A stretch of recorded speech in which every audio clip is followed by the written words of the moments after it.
con la venia de la Asamblea. Tienen mucha razón los compañeros que han subido a esta tribuna para señalar que esta reforma es la reforma de los poderes fácticos. Se revierte entonces el espíritu de la reforma constitucional. Se negocian los marcos jurídicos para mediar el conflicto entre los grandes monopolios de las comunicaciones. No se dan cuenta, en esta mayoría artificial y representativa de los intereses oligopólicos, que con la ley que ya aprobaron en lo general también se han puesto las cadenas para que los medios masivos los controlen.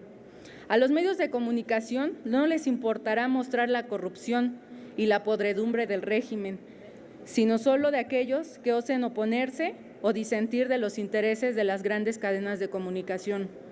Hoy día es un día muy triste para la nación porque la libertad de expresión ha sido sepultada por la retórica propagandística de los intereses del poder real en México.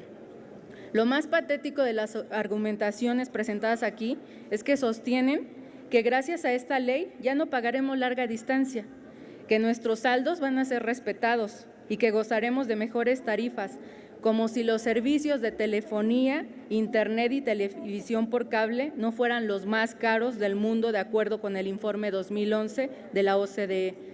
¿Vale la pena vanagloriarse de que nos hagan una rebaja? ¿A qué costo?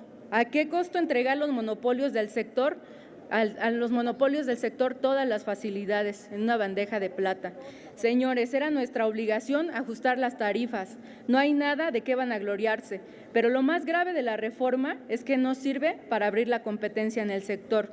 No se engañen, que los monopolios no se pongan de acuerdo a través de estas leyes, no permitirá que nuevos actores se incorporen. Bueno, ya ni el reducido espacio que tienen las radios comunitarias, ciudadanas e indígenas ha sido respetado.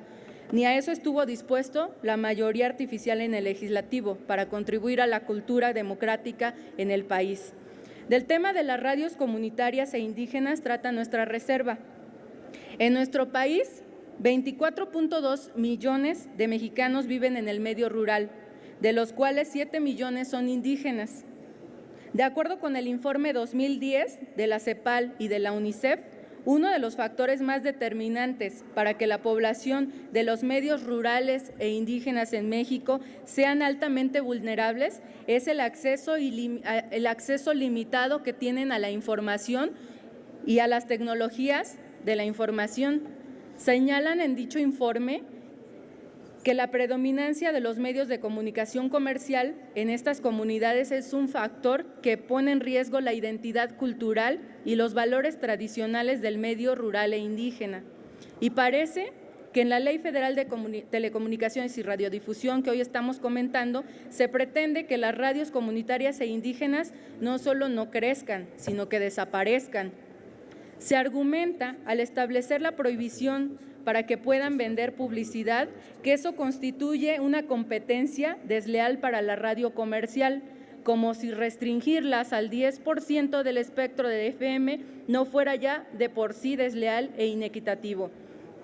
Se argumenta que permitir la comercialización de la publicidad acabará con las fuentes de empleo de los trabajadores de las radios comerciales, como si los trabajadores de las radios comunitarias fueran de segunda categoría o como si sus fuentes de empleo fueran prescindibles ante los intereses de la radio comercial. Se determina en esta ley que tendrá acceso apenas al 1% del presupuesto de el presupuesto de la Federación tiene para contratación de tiempo en radio, y eso, desde el punto de vista de quienes elaboraron el dictamen, es muy justo y leal. La reserva que presento pretende modificar el artículo 89 en sus fracciones tercera y séptima de la Ley de Fomento para garantizar apenas condiciones de sobrevivencia para las radios comunitarias. No se trata de atacar los intereses de la radio comercial, no se trata de acabar con sus ya de por sí lucrativos negocios. Se trata, en cambio, de permitir que las radios comunitarias e indígenas sobrevivan. Se trata de que establezcamos condiciones para que estas radios contribuyan a preservar la enorme riqueza cultural de las más de 20 lenguas indígenas que aún se hablan en nuestro país. Se trata de establecer mecanismos que le permitan a las comunidades permanecer cohesionadas con sus valores y con sus tradiciones. Les pregunto a quienes defienden por encima de todos los intereses de la radio comercial, ¿acaso no vale la pena preservar esta riqueza cultural? ¿No vale la pena que las radios comunitarias y las radios indígenas permanezcan?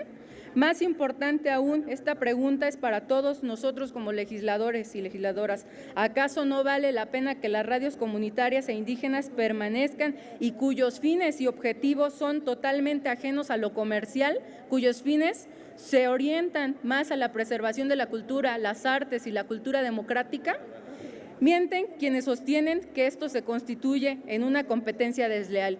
En el mismo artículo se establece que sus fines no son lucrativos y por lo mismo no devengarán utilidades, sino que esos recursos que se generan serán utilizados únicamente para su sostenimiento e inversión propia y nada más. Y solo para recordarles que los medios alternativos han beneficiado a la industria del mainstream, la explosión de la música indie y la música alternativa que se dio en todo el mundo en los 90 vino a beneficiar a la industria comercial de la música al inaugurar un canal de comercialización que le puso fin, concluyo, presidente, que le puso fin real a la piratería. Me refiero al uso de Internet.